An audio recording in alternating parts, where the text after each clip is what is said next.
We're recording. Uh-oh. Hello, everyone. Welcome. I'm so excited actually today to interview my beautiful sister-in-law, but she's really my sister, Hannah. Say hi, Hannah. Hi. Have you been on Yes, the we're podcast sisters. before? I forgot to No, ask. I Ooh, never. exciting. We were just chatting before No. about life, parents, family feuds, fun times. Yep. We nearly used all the content up off Yeah, I know. record, I didn't we? was like, we better record this. I know, really went into it. Yeah. So Hannah, I wanted to get her on because one, we have very similar parenting styles, and it just happened that way, didn't it? Um, Mm. Hannah's got three children, and you all know that I have two. Hannah's a bit of a pro. I always go to you for advice and guidance because I'm like, oh, I'm struggling. I don't know what to do here. Well, I don't know what to do. I just Yeah, a couple more years of trial and error than you, that's what I and I mean. read a I lot. think yeah, and I think it's like that, and that's why I wanted listeners to appreciate that parenting is hard and we learn as we go, don't we? And things change, and then it's like making sure that we work together as a with our partners too, because they may have different ideas, and they've all got different upbringings as well. Yeah, yeah. So it's all a It's true. challenge. I read this thing about I don't know if this is a phrase you're familiar with, but I used to follow someone who talked a lot about family of origin, and they Hmm. were referring to like you basically are only as kind of informed as the way you were raised. So like if your family of origin was like I don't know, like a super like strict like time out, sit in the corner and you're being smacked, like then that's more likely to pass down. And if your family of origin was like traumatic, like say you witnessed a lot of abuse, or you might have been in, maybe your family of origin was like in a foster home, then your kind of attachment might be kind of affected. So like it was talking about that and how some family of origin stuff is like good and you should say, oh, that was really good, I liked that, so I'm going to pass that down. And some of it is stuff to heal. And like I was really like, I remember sitting with George actually when we had kids, that when they started being rascals, and being like, right, we need to look at our family of origin and decide like our ethos here. And You're I so wanted to make a good. plan. You're so Yeah, organized. he's not a planner though, is he? No, he's like me, isn't he? Which I think works well because George. So for listeners, George is my brother. So Hannah married my brother, my middle one. And we're very similar. And I know when you come to me about things to do with George, I'm like, yeah, I do the same. And I know it annoys James. So I'm trying to be better at doing that. It's helpful though, because you're like, well, I do that because of this. And I'm like, oh, well, George didn't say that. That makes more sense.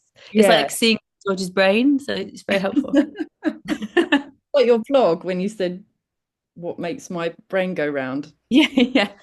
Yeah. Things that make my brain go around. Yeah, that's Yeah. You need to all. keep blogging, by the way. Yes, I should blog. I So should. Hannah's background, she's actually a teacher as well. So this is very handy, I find. I'm a teacher. Yeah. Yeah.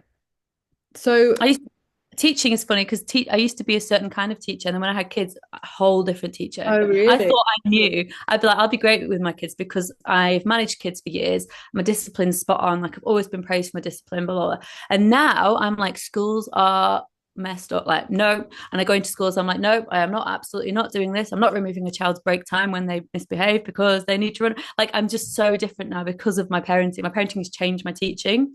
Yeah, It's really interesting. okay.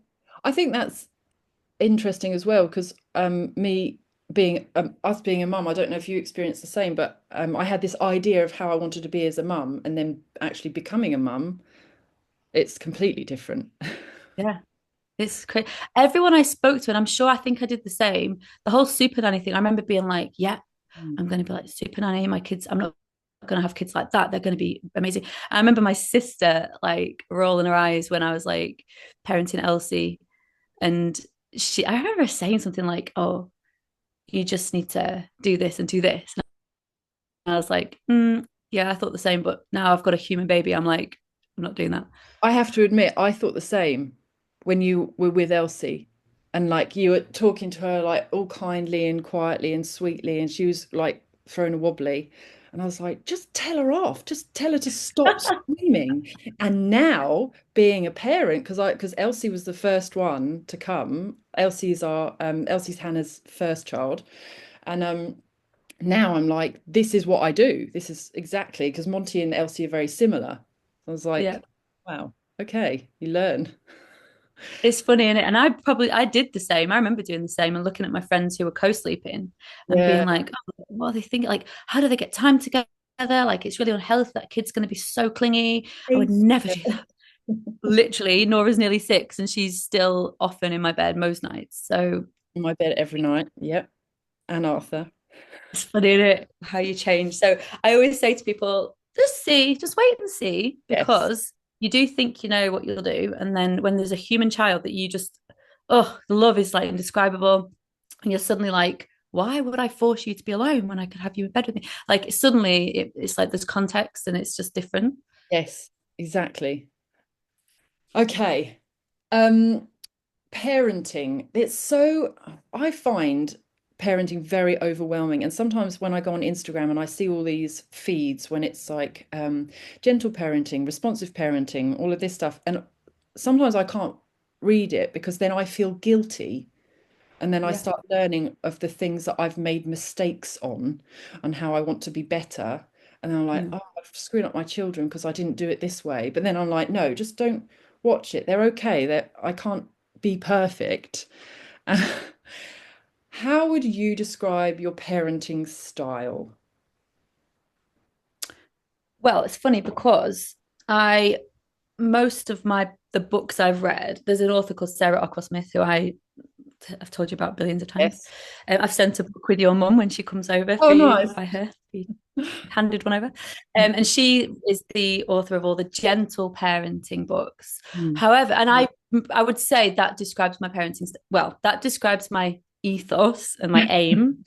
A lot, I would say, I don't know, 60, 70% of the time I do that. There's a good 30, 40% where I'm just, I don't know, a nightmare. When But you're I exhausted, like to, well, yeah, I know. I'm exhausted. I'm triggered. It's a lot of a whole heap of mess. But we grow. We grow and we read more books and it, I don't know, challenges us. But I like to reframe it and call it respectful parenting because no one can argue with that. Because I've seen a lot of negative media about gentle parenting because it sounds so like wet. I'm yeah. gentle. It sounds like you can do what you want, darling. I just don't want you to cry. Like I'm so gentle. I speak really Yeah. gently, softly, and like actually, a lot of my gentle parenting looks like I am not going to let you do that because I Mm. love you. I'm going to be respectful. I'm going to love you. I'm going to offer cuddles, but I'm absolutely not going to let you pull my hair. So a lot of the time, I don't necessarily speak particularly gently, but I'm not screaming. I'm not sometimes so I call it respectful parenting because then the naysayers, if I say, would you parent your children gently? A lot of people go, I'm not, no, that sounds pathetic. Exactly the But same. say respectfully, like you can't really argue with that. Like, do you want to be respectful to your children? Mm. Yeah, I do. So I call it respectful parenting, but it's kind of the same. There's so many out there, isn't there? I think it's like you're making it your own though, aren't you? You're taking on what you want. Um, Yeah, for sure. I think it's that ethos thing. I said to George the other day, because he was like, I don't know the rules.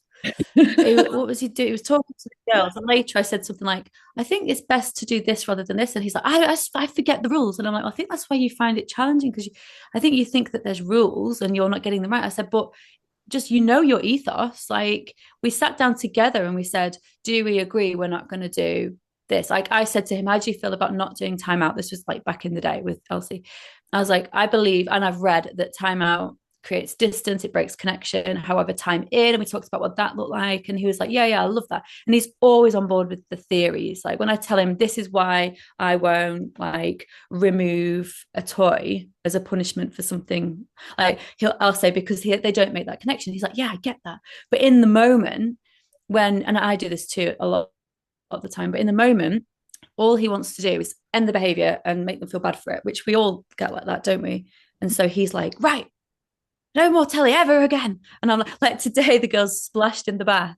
I let them have a Mm. bath on. I just say, yeah, go run a bath. Like Elsie's pretty chill, Wow. she just does it. But they used like a full thing of bubble bath, and then it was everywhere, and it was all over the floor. And Elsie's eczema's like hit, and I was like, oh my word.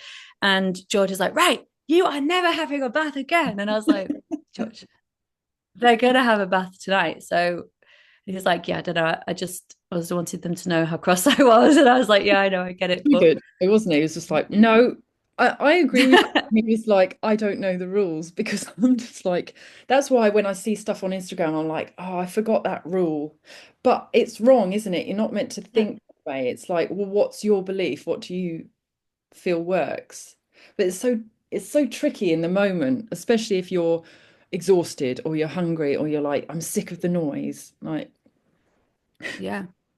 No, I know that's it. I mean, I do it too. I also think, what was that thing? Like I'll read these really cool, like, my child came to me saying this, I did this, and I think, oh yeah, that's good. How can I remember that in the moment? And it is hard. But I think, do you know what yeah. I found is the more you expose yourself to this, the Mhm. more it just filters into your brain as kind of the norm. And so like I don't follow as many now as I did, but I used to follow a lot of gentle parents, respectful parents, whatever.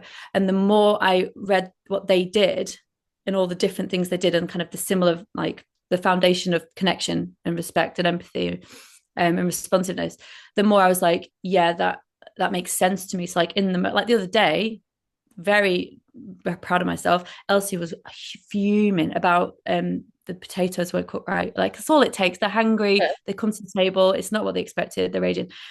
And she was fuming. She went and she was trashing it. And I was like, absolutely not. And I said, let's have a cuddle and you need to regulate right now. Like, and I was like, oh, look at me being so good. And then she had a cuddle with me and she regulated. And I was like, wow. And then like 5 minutes later, she did it again. Then she did this 3 times. And by then I was like, get up, Jerry. Yeah. No, come on, back to Zen. And so like it's literally just, you try your best and it works and then you lose it again. And but no, I think the more you kind of expose yourself, the more you think in the moment, oh yeah, like I remember I was gonna try and do this and say this rather than do this. And it Yeah. helped. I do get overwhelmed with because there seems to be so much cross information about what you should and shouldn't do. And I guess again, you pick out what works for you.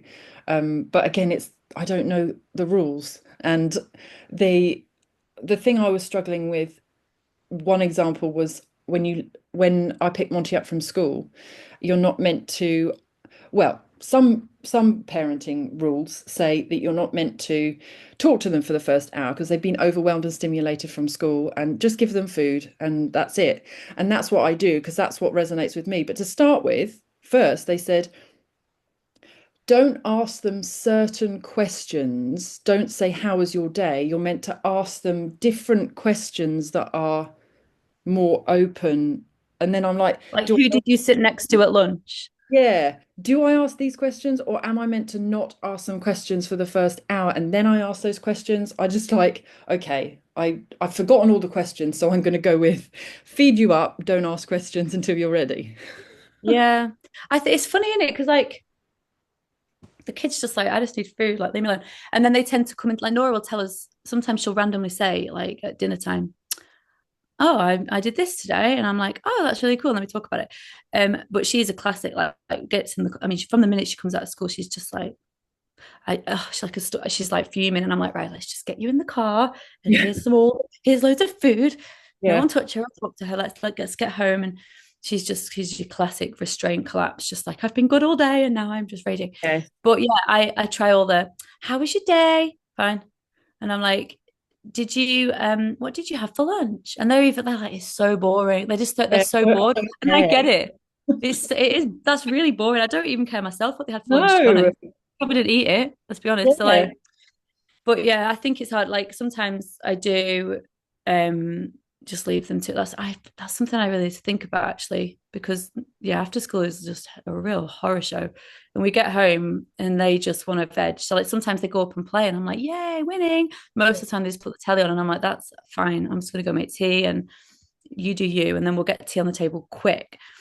But yeah, it's the rules, man. Like it's yeah, it's hard. I think it's like creating your own, not rules, because that's really oppressive, isn't it? Yeah. It's And not then it rules. feels It's like, more like who do I want to be?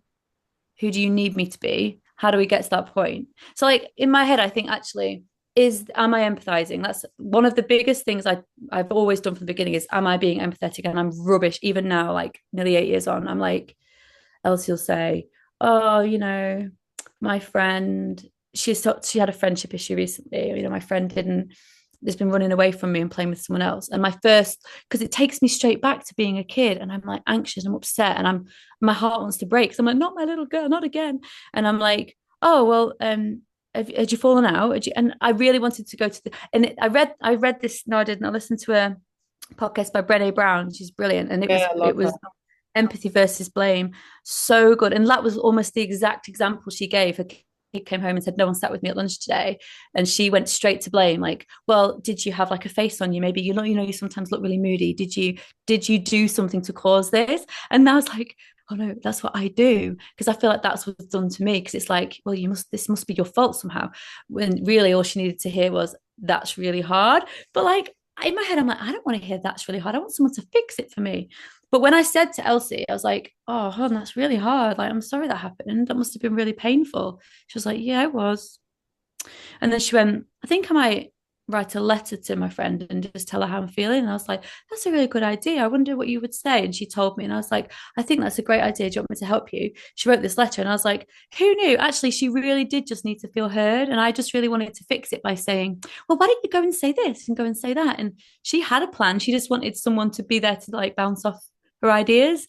It's so I, true, isn't it? yeah, I often hear this, and I often think, and I see it in James, and they're just fixers, and we just want to yeah, fix. Don't ever want them to be sad. We don't ever want them to feel anything but happiness and joy, which is ridiculous, even saying it now.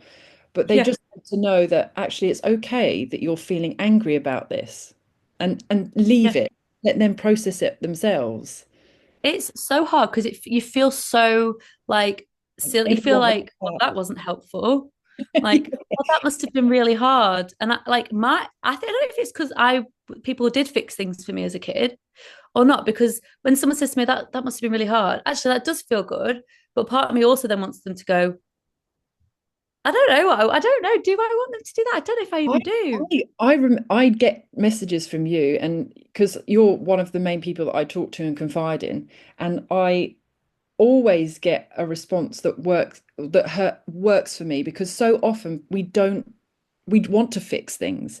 When you message me back, you say, "Oh my goodness, that must feel really painful. I completely understand." And I was like, "Yeah, yeah, I'm okay to feel this way." It's like you're kind of telling Validating. me it's allowed. I'm allowed to express that emotion. Um, Yeah, so that's good. I think my doing sister it. taught me that. She's good at that. Very validating. Well, talking about your own upbringing, Mm. have you got anything else that if so your own upbringing influencing your parenting style? Yeah, I think yeah, it's funny because I'm sure you get this as well. Like with this whole new wave of like new parenting style. I mean, I suppose our parents probably had it too. I bet they did actually because I remember Nana. So your Nana, Yeah, which would be your mum's mum. historical. Yeah. So I remember when I had Elsie, and Nana was like actually quite different to a lot of Nana's her age. She was pretty chilled and modern, really. Yeah. But even so, I remember picking Elsie up for a feed when she was a baby, and Nana going, "Are you feeding her again, dear? You've just fed her half an hour ago." And I went, "Yeah, Nana, she needs to feed a lot. She's tiny." And she was like, "They don't need it every half hour. She's just crying. She'll keep crying Oh, until you do it." And I was like, yeah. And I said, that's just what we do now. Like I said, this is what we've chosen to do. We're going to feed on demand. And she's like, well, I don't know whatever you want, dear. But when I was mother to babies, you fed them every 3 hours on the hour, whether they wanted it I'll or tell not. you It sooner. was for it. George does this now. He winds me up and he says, "You're feeding him again? Leave Yeah, him alone." that's because of Nana, that is. Yeah. But the thing is, your mum again was quite modern. Did. I remember her telling me that she did responsive feeding, which Yeah. I don't think was that big back in the 80s. I think it was kind of a lot more like get them in a routine every 3 hours. She said she did it out of laziness because she couldn't keep record and she didn't have that sort Uh, of structure in her head. So she was like, just tell me when you need feeding because I can't think. yeah, Got five of you on my own. Just yeah, let me know. and then I'll do what you need me to do. Yeah. It's not laziness though, it's listening, it's nature, it's natural. And Yeah, that's I what guess happens it's when you take away human made like schedules and rules. You just have yeah. to follow the baby. So maybe it is easier because you can just kind of go with what you feel is right in the moment and then not Oh yeah. overthink things. Like I feel like the pressure of overthinking everything now is just intense because I guess we're the first change, aren't we? So this is all Yeah. still new and we could still be fucking everyone up because we're going to learn again with our children's children. Yeah, yeah. What will we be saying? Yeah, we shouldn't have done that. I often see Oh, and I memes of like um what parents in the 80s and they're like, cool, they've been fed, if they got a shelter over their head, winning. And now it's like, oh, lunch boxes, stress, like have I parented the right way? Da da da da da da da, da, all of this. So yeah, it's no yeah, wonder we're in yeah. this like sort of overwhelm, parenting mother anxiety, But confusion. I'm like, I'm type, is it type A? I'm obsessive. I like things recorded. I like routines. I like data. I'm a bit obsessive. We tried this method called the easy method with Elsie for about, I think probably a day, maybe 2 days, where I read a book and it said the E was eat, there to feed. Then the A was activity. So I mean, it sounds a bit full on, but it was just like they have a little play on the baby mat or whatever, Yeah, or you go for a walk, whatever. S was sleep, and then the Y was you. So the idea was that you have your you time during the sleep, and then you start again: eat, activity, sleep, you. And I'm like, this is stressful, and it became so it controlled my yeah, entire life. So I was like, you're not ready to eat yet. You've not had an activity. Hang on, wait.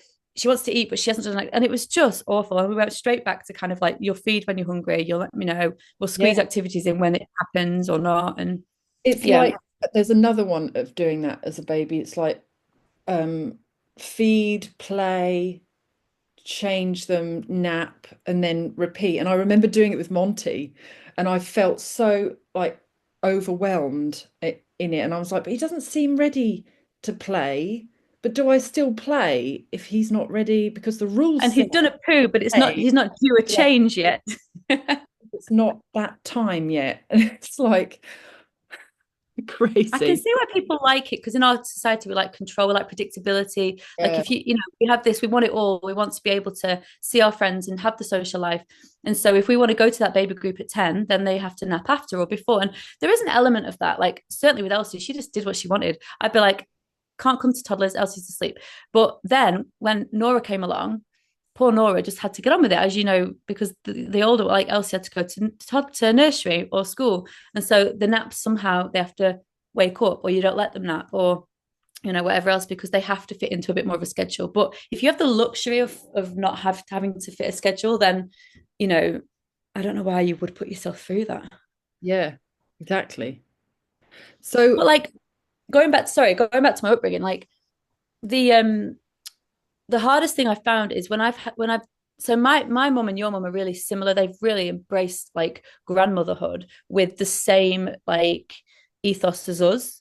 I read about people whose mums are like difficult and they're like, well, when they're at my house, I'll smack them, and when they're, I'll time it out. this My mum, way, yeah, yeah, my mum and your mum have been fab. Like they're really respectful, they're really gentle, and like it's been wonderful. And I remember saying to mum a couple of times, like, actually, we don't do this because of this. And the more I did it, you could see there's a lot of guilt, and she's like, oh, like I didn't know all this. Like, I'm so sorry. And I remember getting my dad getting really upset, or my mum crying about smacking and saying like, this what we were told to do by, is it Ferber? I don't know, yeah, Dr. Spock, I don't know, one of them told us to smack and to time out and to cry it out and all this stuff.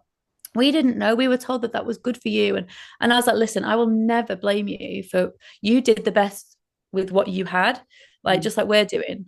And you all you knew is what these doctors told you. So I'm not at all resentful for how you chose to parent me. And like I have various food issues, and I remember a lot of like issues with food growing up, like being forced to finish a meal and being forced to clear your plate, and kind of not quite like learning not to listen to my body when it came to eating because I had to eat a certain amount at certain times. And like I remember, and now I feel like I said to Mama, we're not going to talk about good and bad foods. All foods are just food. We're not going to talk about like diets. We're not going to talk about our bodies and the way that we're not going to talk about weight, whether it's low weight. I mean, I was very skinny growing up, like, and it was all people talked about. Everyone was, "Why are you so thin? Are you eating? Have you eaten?" And I was like, "I don't know why I'm thin," and I it was just my body, but I was given a lot of shame. And it's interesting because it's really hard not to guilt my mum whilst also saying this is how we're choosing to raise them. It's very different.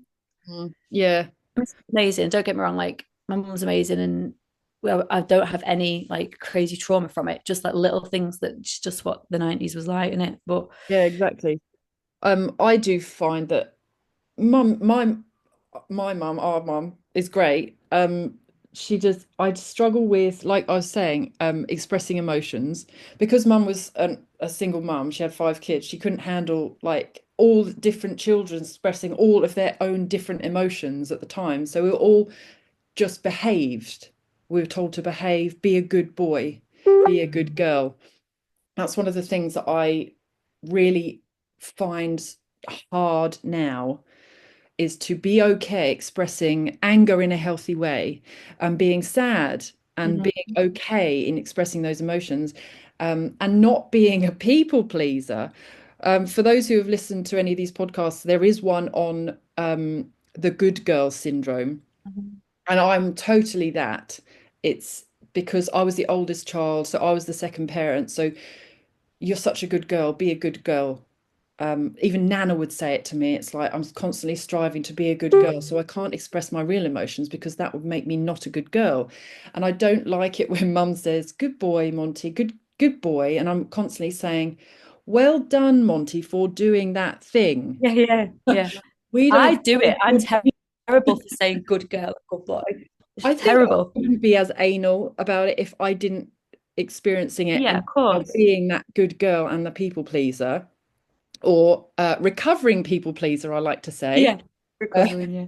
because I'm aware of it. But it's so much harder to change now being Hmm. 40. So I'd Oh, rather not cause the issue in the boys, yeah. especially when it comes to crying. I want them to be okay in crying, and that was a bit hard for James to work with because he had this upbringing of his dad was military. He went to boarding school. It's very strict, and Mhm. you don't show emotion, boy. You're a boy. Like you don't cry. So I've never seen him cry. We've been together over 10 years. Wow. He didn't cry at the birth of the boys. He didn't cry at a wedding. It's like, and there's, he doesn't. So it was very difficult for him to see Monty cry. And often he'd say, "Stop whinging. Oh, stop that Mhm. noise. You don't need to cry about it." And now learning, because we learn as we go, don't we? We don't know the rules, and we don't know ourselves, and we don't know all of these triggers that we've got from our upbringing until we're a parent. Mhm. So he's amazing now, and if he mutters under his breath sometimes, "Oh, stop the whinging," and I'm like, "I'll handle it. You go and take some time." That's good. That's good. I mean, that's perfect, isn't it? The whinging thing. I'm triggered by the crying, and I don't know why. So is George. He's like, stop crying. Nora now though, like I've done so much work on trying to instill in her the importance of crying. And because for a long time George was like, stop crying, stop that noise. Why are you crying? So and so I used to do a lot of you're allowed to cry. If you're sad, if you're hurt, you can cry. Um, so now, if someone says to her, stop crying, she goes, I'm allowed to cry, Daddy. It's okay to cry. And I'm like, yay. She says Yeah. it to me too sometimes. And I'm like, you're right. It is okay to cry. If you're going to be that noisy and cry, I'm going to ask you to come with me upstairs because the others are getting very cross that they can't hear their television program. So we're going to go and cry. So rather than stop crying, it's like, let's go somewhere else because you can make as much noise as you want in your room. And Yeah, then I'm that's like, a I good don't, one, actually. yeah, I Well, don't know. Is it? Am I just I, making her I feel don't know. It excluded? resonates with me, but Who knows? I don't know. I don't know. Are we Yeah. then teaching them that they're not allowed to express emotions? Because I've read also you have to let them express their emotions wherever they are, otherwise they'll feel shame and hide themselves away when it's Yeah. not an emotion that's positive. But Right. again, Well, the hiding away thing's interesting using. because, well, we talk about safe anger. Like, I talk a lot about safe anger with the kids because they get a lot of rage and they just want to break things. And and stuff. And they do break. I mean, I just repainted the wall in the dining room. I and like Elsie's thrown fish, battered fish from a chip shop. We had chip shop today. She threw it at the wall. What I mean, kind of she was toy the fish? crossest I've seen her in a while. I was like, for goodness sake, that wall. And I was like wiping it, and that's not safe anger. And I said later, I was like, we need to think about safe anger. And I was like, in the moment, you just want to break something. And I know that hitting a cushion just doesn't feel the same because you want to break something. I mean, I'm an adult who sometimes I want to break throw things. things. Yeah. I broke our air There's a fryer, hole in and now there's a my hole in our son door from me slamming it against the wall. And I yeah, was like, me too. and that, like my sister's like, what's this hole? I was like, one of the kids. No, it's just me.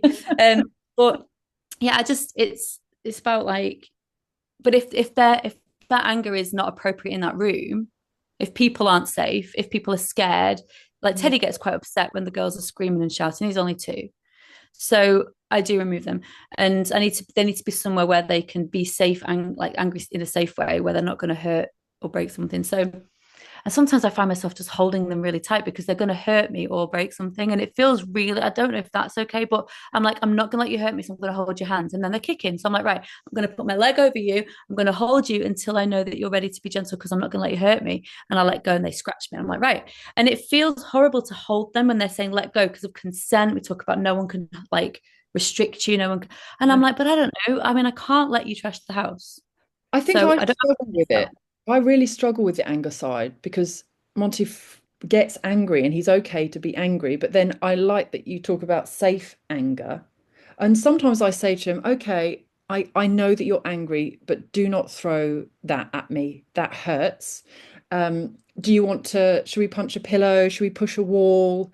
They Get don't want to do that, do they? I know. and No. I'm like, okay, but it's because I don't know how to express safe anger. I've got there's a Yeah. hole in the door from me slamming the door, and I tell Monty, don't slam doors. And then I've actually Right. bought Yeah. an air fryer because it wasn't working. So I hit it and now it's broken. Yeah. And I'm like, Yeah. I've never known rage like it, but it really comes Rage. out when you're a It's parent. it is. It's awful. I can be mean, like Mm, to George, like, and I really don't like who I am when I'm angry. I like you said, I've never had this before until parenting. yeah, the rage. Um, how do you, talking about George, how do you manage differences in parenting styles? Because Oh, I not got with this. Because yeah. like Yeah, well, talking, we're similar, I think. yeah, Yeah. different upbringings, different ideas of Yeah. how they should be brought up. I think it's funny because you and George are very similar in your characters, but not in your approaches to parenting. So like you've got a real like growth mindset like I do. Like you're like, this is it really means a lot to me to do this, to parent like this.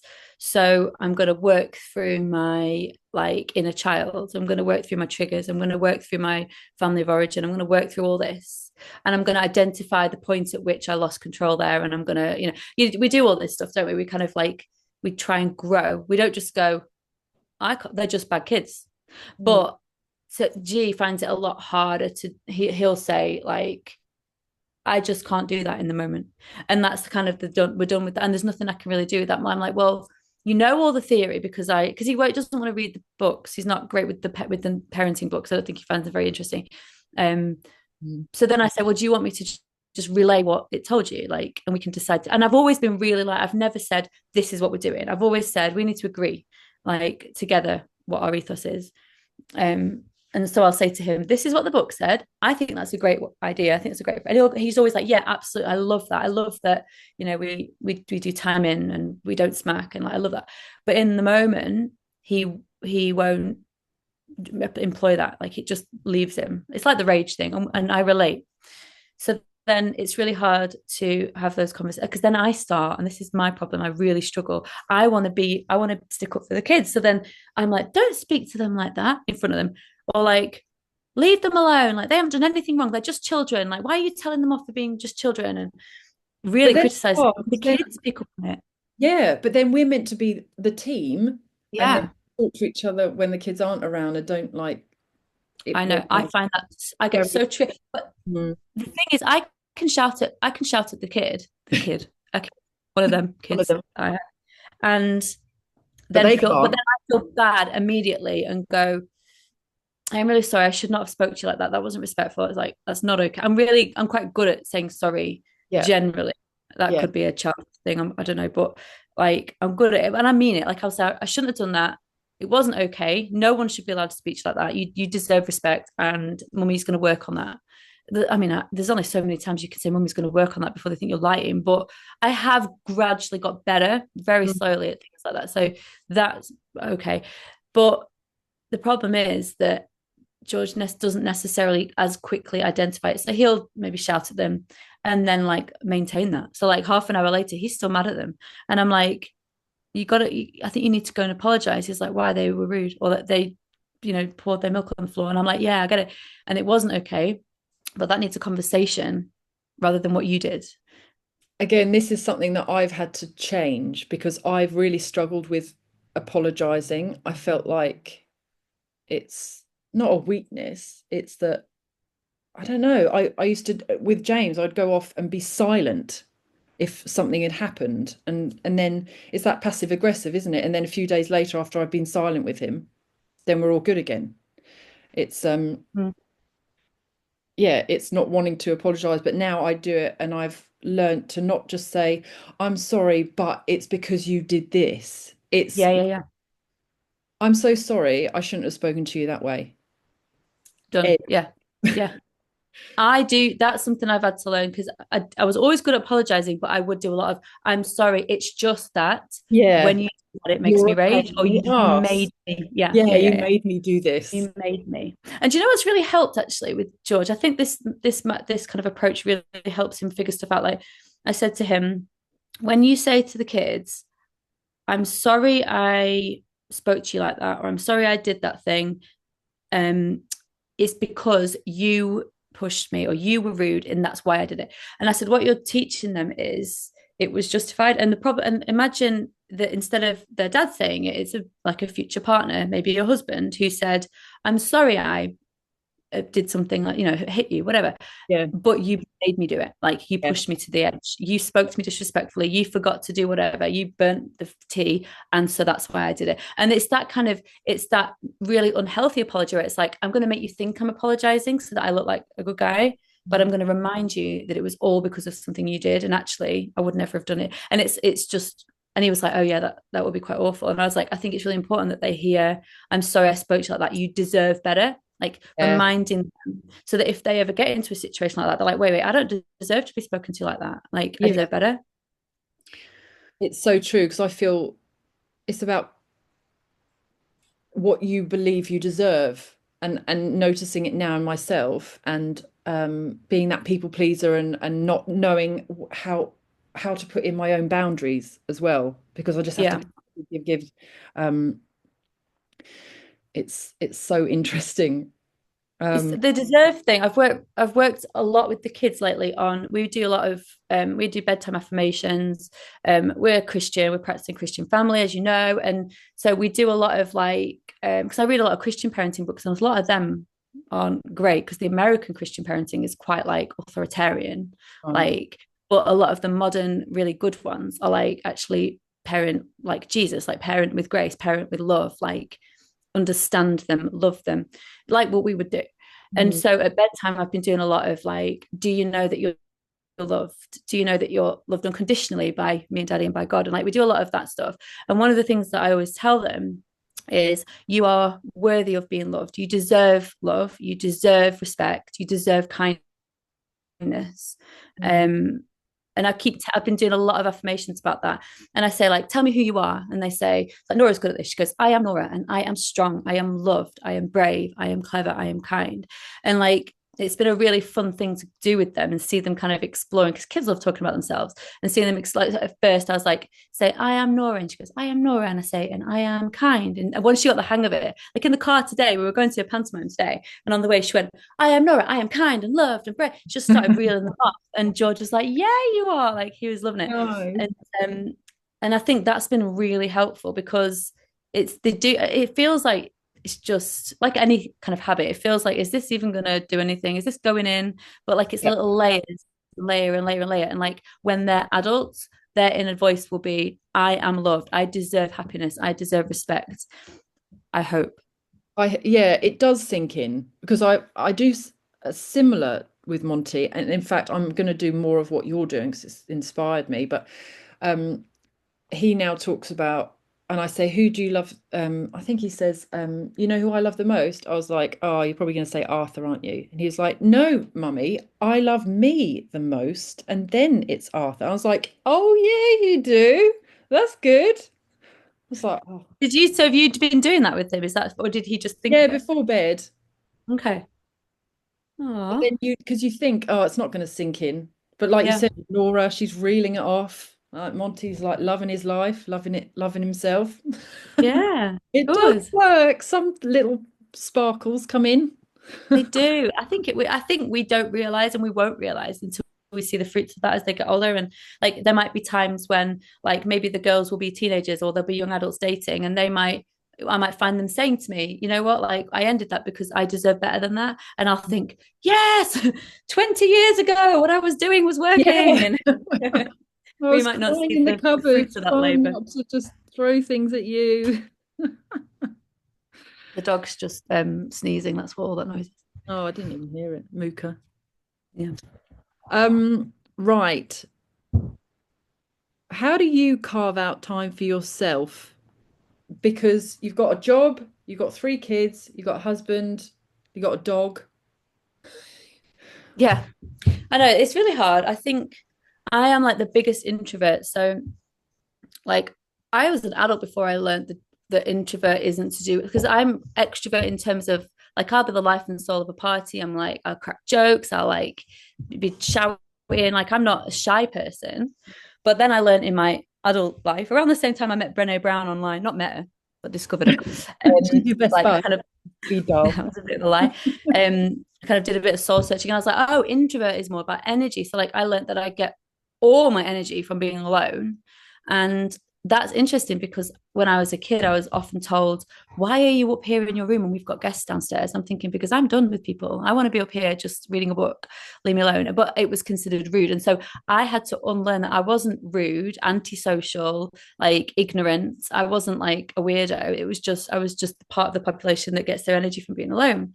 And so that was really interesting. And I still now, like, if I'm with the kid, like today we're at this pantomime, we came back and I was grumpy. And that's like how I know I was grumpy. I was like, and my body was fine. I wasn't tired at all, but my mind was done. So I went upstairs, had a brew, played my guitar, did a bit of singing, like did what I needed to do in my life just on my own. And then scrolled on Facebook for 10 minutes. And then I was like, right, I'm ready to parent again. And like, you don't always have that luxury when you're in the middle of it. I can't always just say, bye, kids, I'm going. But I also do say to them, right, listen, mummy's a little bit overwhelmed. I'm a little bit burnt out. I need 10 minutes to, maybe I'll say, like, actually, I'm a bit stressed. I need 10 minutes to regulate. And I Mhm. said that today. Nora sometimes very clingy. And I was like, Nora, if you want mummy to be happy, kind, helpful mummy, I need time right now to regulate. And I'm feeling cross and frustrated and I need you to leave me. I need space. You have to respect that. So I said, you need to go downstairs and be with daddy and your brother and sister, and I will be down when I'm ready. And she was like, okay. So off she went. And then I did. I had 10 minutes. She came back up as I was kind of ready to come down and we read a story together. It was fine. But like for a long time, Nora would not respect that. And it used to make me feel panic. Like she wouldn't leave me. And I'd be like, please, can you just go downstairs? Please, can you just go in your room for 10 minutes? And she's like, no, mummy, please, I want a snack. I want a snack. And she's like banging on the door. And I'm just like, and that would make me just have like a panic attack. Like the idea that I can't be left alone. Like this is horrendous. Like a caged animal feeling feel when it's just like Yeah. built inside, and I need to be on my own or do It's something not other touched. than a parent or stop touching me. Yeah. I think it's so important, especially now we have this mum guilt about spending time for ourselves. I don't really like the phrase of what is it, selfish? Having time for yourself is selfless, not selfish. I feel it's Mm. too overused, but I think the only thing we need to focus on is if we're happy and content and calm, we can parent better, Yeah. happier in the family. We're ultimately the top part of this family because everything else is a reaction from how we are. Children Yeah. mirror how we behave. Like if we're angry, I do notice the boys are angry, and then I'm like, "Why are you angry?" And I'm like, "Oh crap, okay, it's Yeah. me." Yeah. Why are you shouting? Stop shouting at me! Oh, you're shouting at me. It goes round and round. And I think it is so important to find what you need to do to feel you're calm again. For me, Mhm. as you know, it's exercise Yeah. and it's getting outside and it's moving. And I feel it in my body when I'm this caged animal. And if James gets in from work and I'm like, I need to go. And he's like, okay. I don't I even need say, to. I'm just like, I need to leave. And so I just go for a walk and I walk, sometimes I walk so fast until this shaky, caged, trapped Mhm. feeling just disperses. And then I'm like, okay, I can go home now. Sometimes it's not that intense, but then other times it can be. And it's a good thing to go and do something for yourself because you're a human being, and then what you do reflects on your kids, so they see, like you said, I need some time for myself. They're going to learn that. Mhm. They're going to be like, Yeah. okay, oh, it's okay if I'm feeling something and I have time for myself. Yeah. I'm an introvert too. I never knew that. I always thought I was an extrovert until Lizzie, who I've known since I was 4, we were talking about introvert and extrovert, and I said, yeah, I'm an extrovert. She said, no, you're not. You're a total introvert. And I'm like, as soon as she said that, I started looking into it. I was like, yeah, I really am. I had no Yeah. idea. It's because we were taught that if you aren't shy, you must be an extrovert. Like, Yeah. And it's shy funny. is bad. Oh, But I know that's the whole thing. I know. I had to teach. I've taught like Teddy. Are you feeling shy? That's okay yeah, because he gets all nervous. I think it's really interesting because the the need for so like you've taught me this. So, like you'd say things like you can't pour from an empty cup, or like you need to fill up your tank so that you can give. And I never really realized. I used to feel like I need time for me. I need time for me. And I never struggled with guilt about that. I was yeah. always quite like, no, like I've done well today. I've kept these kids alive. They're fed. That one tried a vegetable. It's all good. I need to now go and just be left alone. And It I'm not is on guilty the about wall, but at least they tried it. it. Yeah. But I did feel like it was for me. And then you've helped me to see actually this is for them because I am awful if I'm burnt out. I mean, even things like the kids are like, "Can I have a drink?" And I'll be like, "Yeah, in a minute."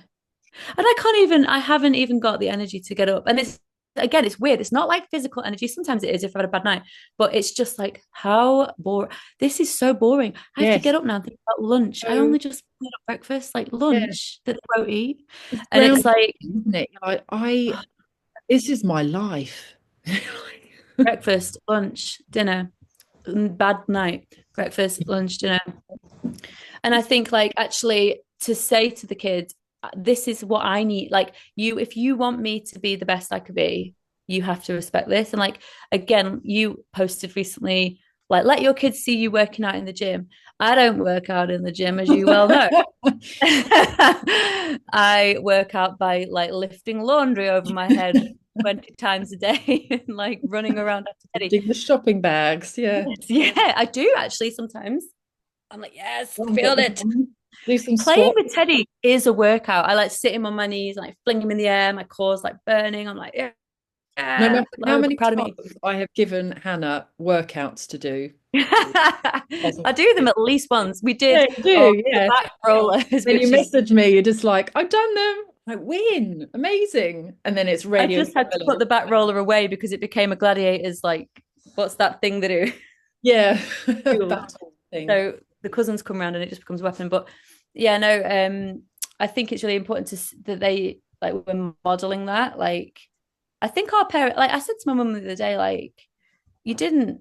So like as I was saying before, like we're Christians. Like I read the Bible in front of my kids. Like I model what I do in my life, like to keep spiritually healthy. George is better at it than me. Like he reads his Bible in front of his kids, and I'm like on my phone. They don't know what I'm doing on my phone, so I could be on Facebook or on the Bible, but Yeah. it's usually Facebook. To be honest, and But I said to my mum the other day, I never saw you reading the Bible when I was growing up. And I said, but then one day I walked in the morning and you were sat on the edge of your bed reading the Bible. And she said, yeah, do you know, I've never thought about it, but I used to do it in the mornings when I'd got ready, and you never saw it. And I was like, that's really interesting, because if I'd seen you do that every day, I might have thought that's a really good habit to get into and done it myself. And I've had to learn that as an adult. And I thought to myself, I'm going to make sure I do that. And it's the same with working out in the gym. It's the same with like taking time, like the phone thing we talked about. I think we talked about before we recorded. Like, I'm very aware that what they see phone use as from me and George is how they will use a phone. So I was watching a movie on movie night and I was on my phone because I was texting somebody about something quite important. But I was very aware that they were like, oh, when you're watching a movie with your family, you could just be on your phone, which is obviously not a great thing. It's very antisocial. It takes you away from being present. And I thought to myself, I need to maybe excuse myself, nip to the loo and text, because I don't want them to think that's okay. And Yeah. so it's a lot of pressure, isn't it? Because you're thinking everything I do, they're watching. Like, am I eating a biscuit for a snack or some fruit? Am I like on my phone too much? Am I working on my laptop too much? Like, it's a lot, and you can't be perfect, like we always say. But No. I it's mean, we just are still in our subconscious, we're all still striving to be perfect, I guess, in our heads. I've or the good enough mother. That's such an Yeah, important concept, isn't it? The actually, good I enough mother. really like that, and I've been trying to get someone on to talk about being the good enough mother and changing your wording to be a recovering perfectionist, because Yeah, we were told perfectionism is a good thing, and even in job interviews, I don't know if you experienced it, but one of your weaknesses, that is my you're weakness, though. you're a perfectionist because that's Yeah. positive, and you're like. No. Oh. I actually want to say this quote because I found it and I thought it resonated very well about taking time for yourself. The sign of truly great parenting is not the child's behavior, it's the parent's behavior. So when we are on form, regulated, Yeah. kids are born good in general. We don't have to do anything. We just have to look after ourselves, ultimately. Yeah. Yeah. Yeah. You're right. It's funny that, because when you were talking about being the good girl, I was thinking about what good is, and like what a lot of society will say, like even not society, teachers. I'm a supply teacher right now, and I go in all these schools, and it's just that the whole thing is some of these kids are being punished for really like age appropriate behaviors. Like, and I find myself doing it because you can't teach what's expected to be taught if your kids are wandering around the classroom. So they're expected to sit in rows on their bums. And so if they get up on their knees, I'm trained. I'm a trained teacher. So I've been trained I was a teacher long before I was a parent. And it's like, sit on your bottom. And I found myself going, why? Why do they have to sit on Yeah, the bottom? why? Why do they have to sit Why? cross-legged in? Why? I mean, and then I'm like, well, there's practical reasons. Like, they're all trying to fit on this little carpet, so it wouldn't work if they were like led on their tummies. But I find myself, and when I was a teacher, since having kids, I've never taught in a school since having kids. I was in a children's centre nursery for many years, and now I'm a supply teacher. But even as a supply teacher, I'm trying to fit in ways to be like, do you know what? Like, if you want to write on your whiteboards, we were doing guided reading the other day, which is like they're normally sat up straight with their little books. Some of them were led on their tummies on the floor. And I'm like, you can still read a book on your tummy. Here's a wild idea. Like, people read in all sorts of weird places. Like, if you want to lay on your back, as long as you're reading and you're engaged, I don't care what you do. Like, they're like, can I do this? I'm like, yeah, do it. And the TA is like, absolutely not. What would Mrs. Whatever say? I'm like, well, I hope she'd say, why can't you? One Yeah, kid was like, can I sit on a chair instead of on the carpet? I was like, yeah, whatever. yeah, And then but then it is hard because you've got 30 of them, and once you let one do one thing, and this is the case with the kids as well, if you let a boundary a little bit bend, suddenly they're smashing boundaries down left, right, and center that you thought were concrete, and you're yeah. like, oh yeah, I should probably have held that a bit more strongly. So yeah, it's quite tricky. How do you keep the sort of the um what did you call it parenting wise? Not gentle parenting, more Respectful respectful parenting. parenting. How do you keep that but still keep boundaries? Because I've struggled with this a lot because my upbringing is and I thought that having boundaries meant that you're being too strict and too firm and it's sort of too aggressive. So when Monty was growing up and James put in boundaries, they weren't.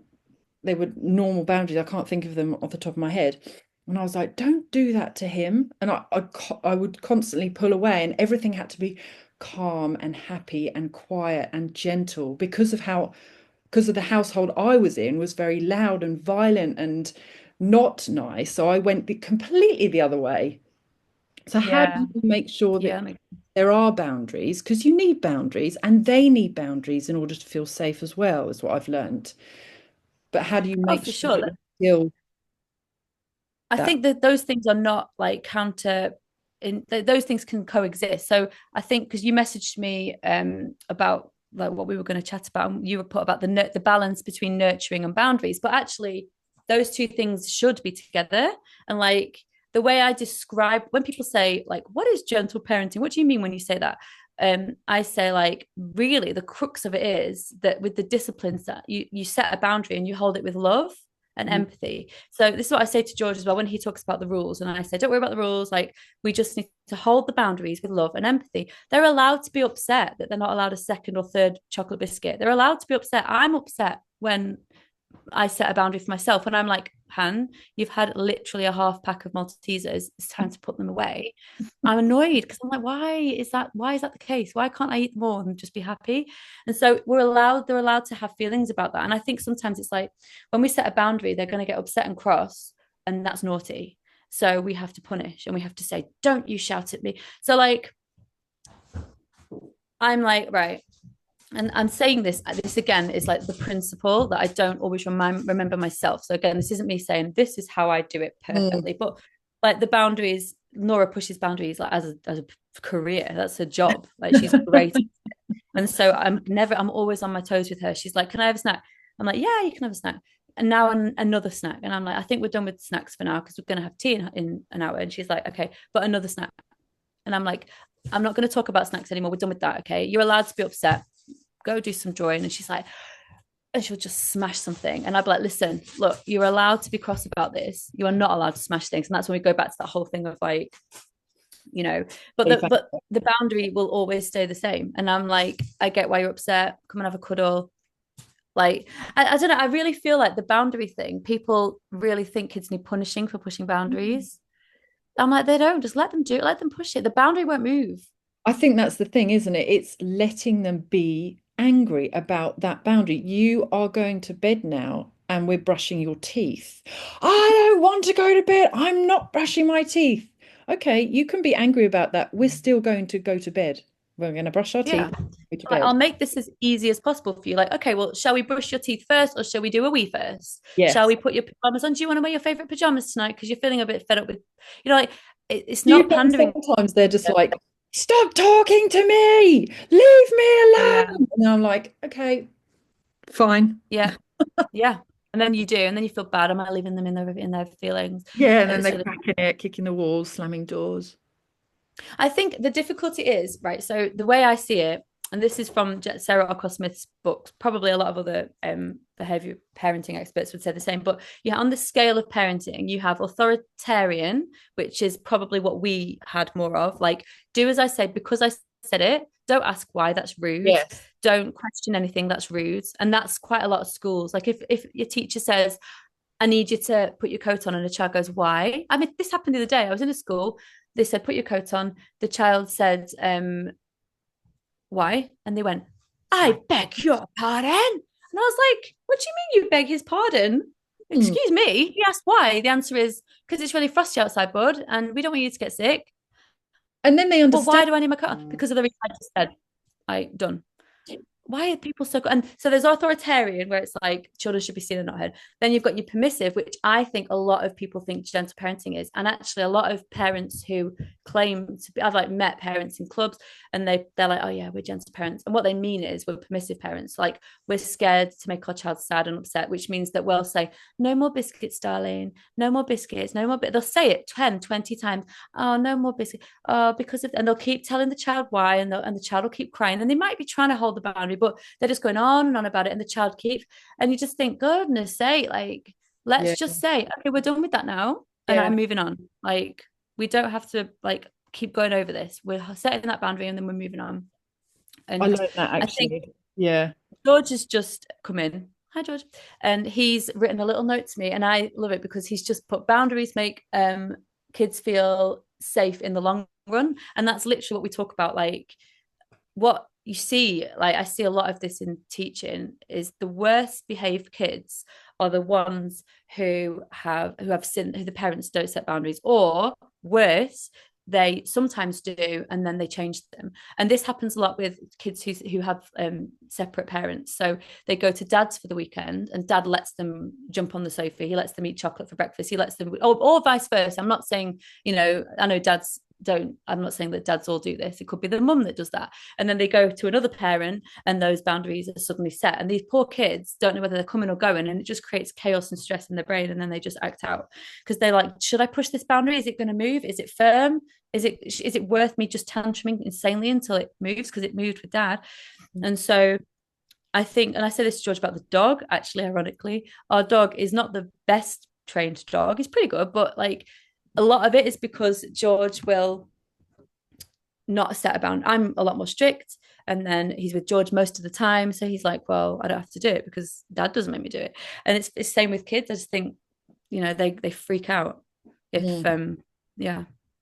I Yeah, it resonated with me when you were talking about how you don't, with the gentle parenting, you think that it's, you just want to keep them happy all the time, and that's how I thought bringing Monty up. I just want him Yeah. happy. I don't want him to ever feel sad or angry or have a tantrum.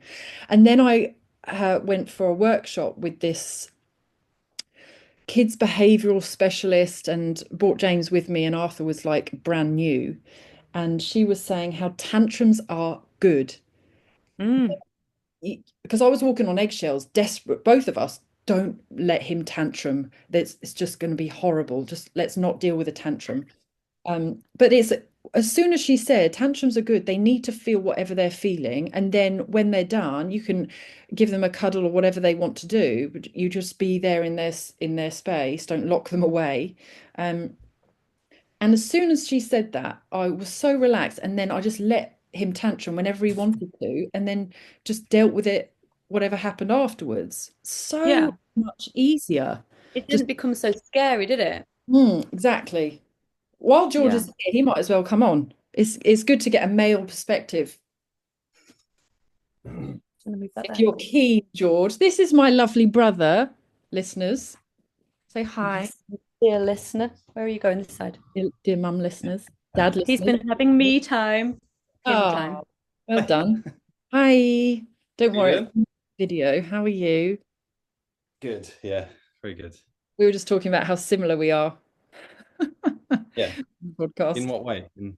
Well, because we're brother and I sister, I mean, you're guess. twins to look at for a Yeah. start. Yeah. It's It's freaky. just how, because how we were brought up Yeah. is is how we kind of act now, and then we just learn as we go as parents. Yeah. If you could go back and tell yourself one thing at the start of your parenting journey, what would it be that would help you now? Tricky one. Well,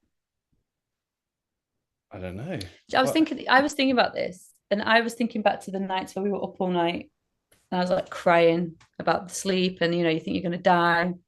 I wrote a blog on that, like, can Yeah, you die from being you die tired? from no sleep. For sleep deprivation. And I was thinking about what I always say to new mums and like to newborn baby mummies and daddies is like, this too shall pass. Like it feels like it's been months and it feels like it will be forever. But actually looking back, I remember saying to people, Elsie is a terrible sleeper. She never sleeps through. Like it was years before she slept through. And then I think actually she was sleeping through before Nora was born, and she was not two when Nora was born. And so compared to Nora, who's nearly six, that is pretty good to be sleeping through the night before two.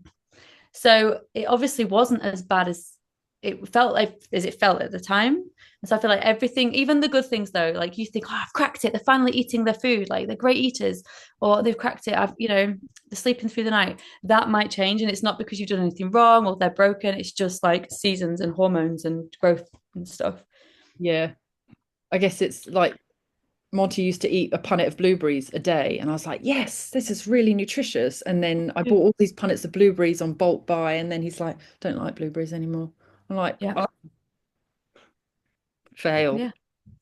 We bought like loads of fish today because Teddy ate an entire fish to himself last time. He wouldn't touch it. So much fish going around the table, wasn't there? George, it's time to eat fish. Yeah, no, I feel a bit sick now because I ate so much food. Because I was like, I can't waste this food.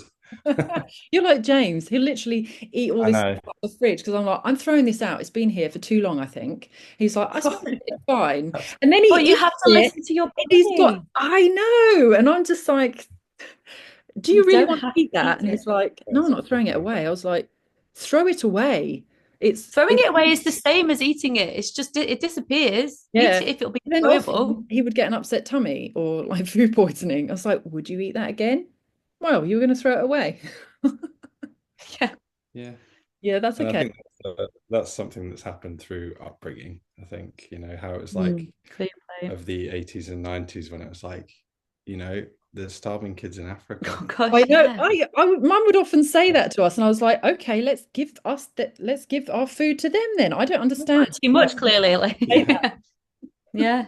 Yeah. Or eat until you can see the bottom of your plate, or the picture. We've got Nana's plates now, right? Yeah, now So you can we've got use Willa that. pattern plates, and Yeah. that's what your mum That's where it said, came and from. that's what Henry said when he saw Mum them. still does it. She still says, eat until you see the thing at the bottom. I was like, no, Monty, listen to your body, eat until you're full, Yeah, or eat until yeah. you don't eat anymore. It's like, it's my body, Mum. I don't have to eat anymore. And then it's like 5 seconds later, can I have that chocolate? Mm. What? Yeah. Well, that's the I find myself going, Nora, like there's a meal that the only meal that they all eat, pasta with a bit of like garlic passata and cheese. And I'm like, tomatoes, it's got some kind of veg in, I'm happy. Yeah. So I make it on like nights where they're going swimming and they've got to be quick. So we sit down, they'll definitely eat meal. Nora's like, I don't like it. And I'm like, you do like it, you're eating it. And she's like, I don't like it. I'm not having it. And I was like, listen, this is tea. Like, I'm not asking you to try caviar and making you eat it. This is your tea. If you're not hungry, that's fine, but I'm not making you anything else. And she's like, yeah, I'm not having it. And then later she's hungry again. And I'm like, what should I do? Because I know she likes it. Yeah. And I know she's hungry. She just didn't fancy it. And I get that we don't always fancy what we're given, But there's an element of actually, I'm not making you eat something you hate, and I'm not making you eat when you're full. You kind of have to. So sometimes I go, right, well, you got to eat 10 mouthfuls. And then I'm like, oh no, I'm not making her listen to I her body. It's know. And then there's stressful. those rules as well. Because I'm like, oh, I Yes. just apparently like the video that you sent me is like put all the food on the table and then just talk about anything apart from food. And then they eat whatever they want to eat. But then it's like they'll just eat the chocolate and then say, see ya. And I'm like, Yeah, but you're still hungry. Why are you not eating? Like, how do I make and then eat that chicken? You got 5 pieces of chicken, eat two of them. And I'm like, should I be saying that to them? I'm very confused. Did I do something I wrong to know. It's stressful, isn't it? Okay, this is a good one for both of you. If your kids could describe your parenting in 3 words, what do you think they'd say? Truthfully, I think they'd say shouty. Probably. Because we're going through a season, Laura. We're going through a season. Yeah. They're I don't know.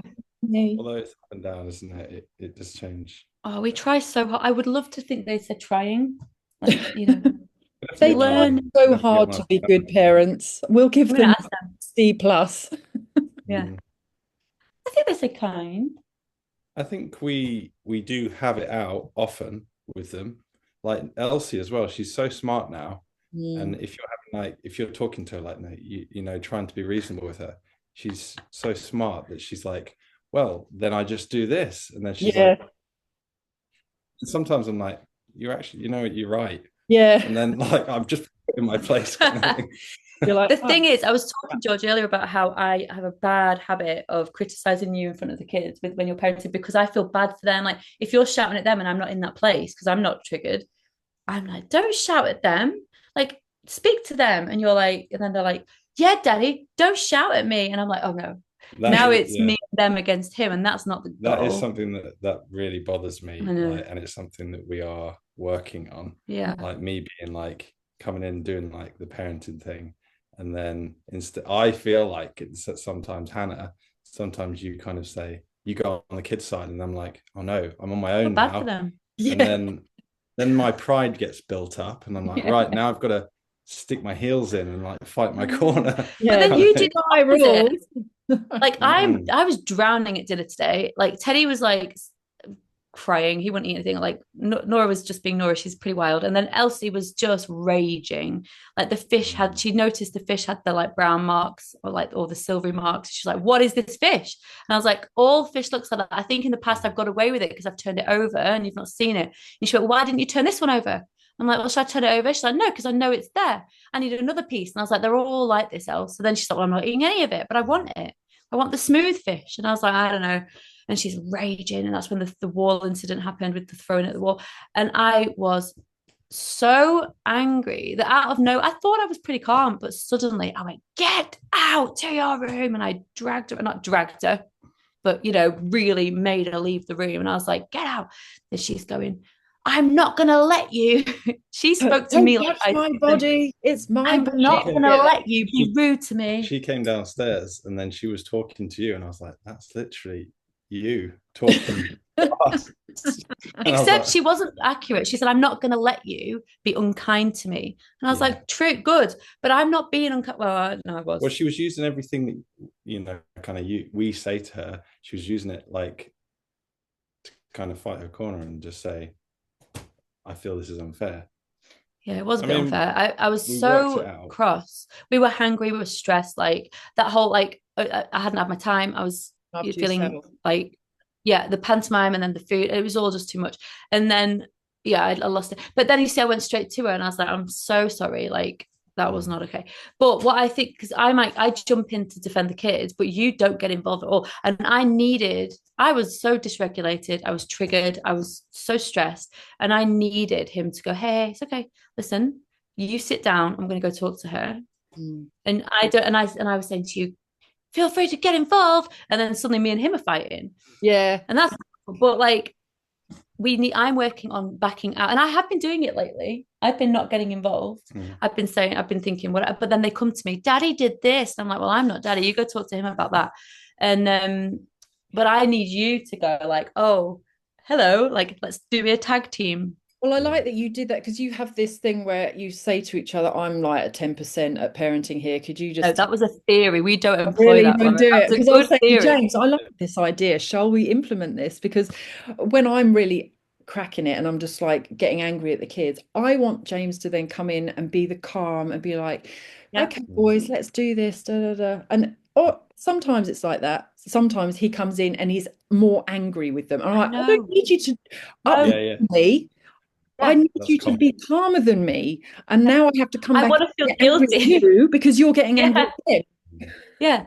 I know. I'm clearly not that in that place, but yeah, I don't know. It's really hard because sometimes you're both in that place, aren't Yes, you? that's what he We were said. watching Is Toy what happened. Story and Toy Story 4, the one with Yeah, Forky or 3, I don't know. it's four. Anyway, it's the one, and there's the mum and a dad, and then there's a flat tire, and the dad's losing it and he's raging. And the mum goes, okay, daddy's going to use some words now. Come on, let's go to the fun fair. And she takes her off. And I was like, oh, yeah. I'd have been going, George, can you stop shouting at the tire? George, can you stop swearing in front of the children? I'd be like, on you, because I'd be like, why can't you just be calm? And I'm like, actually, I need to give you space to be angry. And like, we need to gentle parent each other, I think, Oh my and goodness. ourselves, and be Yeah, like, exactly. It's like not another feeling level the then. panic. Let's just add some Yeah, more confusion into the parenting mix. yeah. Okay, to I think finish, last question. If you had one wish to make parenting easier, what would it be? Wish to not get triggered. That is all that is my problem. I understand Again, it all the goes back meltdowns. to working Hmm. on yourself again, doesn't it? It always seems to Hmm. be. Healing the inner child. Yeah. wishing it to be easier. I don't know.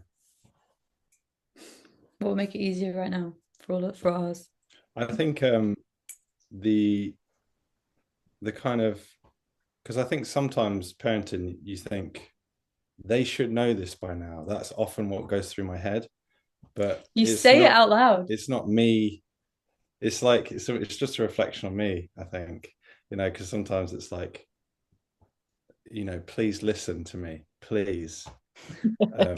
To make and they my don't. job easier, And they do. So please. yeah, that would be easier if they just listened. But then there's so much patience has to go into it because you're just teaching them how to listen and you're teaching them why it's important to listen and that kind of stuff. Mm.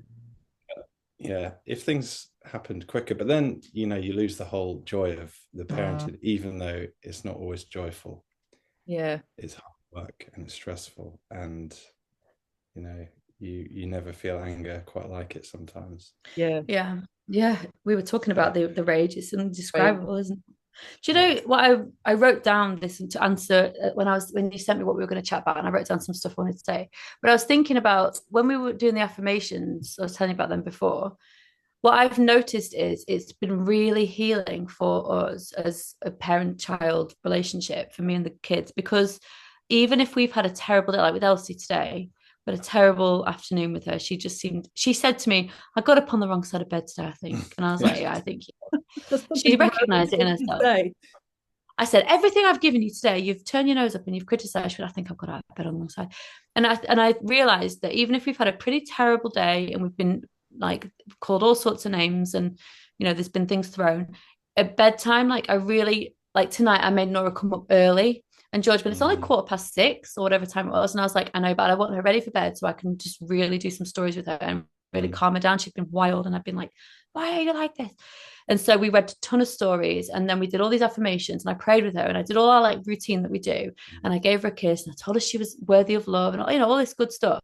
And I left feeling not guilty. And the amount of nights that I said goodnight to the kids, and they went downstairs and cried because they're sleeping like angels. When they're asleep, you just hate yourself for ever disliking them or being cross at them. And you're like, oh, they're so beautiful and wonderful. And so it's really healed that kind of guilt cycle of like, I've been such a bad mum today. I've been so shouty. And like, I still recognize that I failed a lot today and I've been shouty, and I had a lot of rupture repair cycle to do. But the whole bedtime thing just really heals that.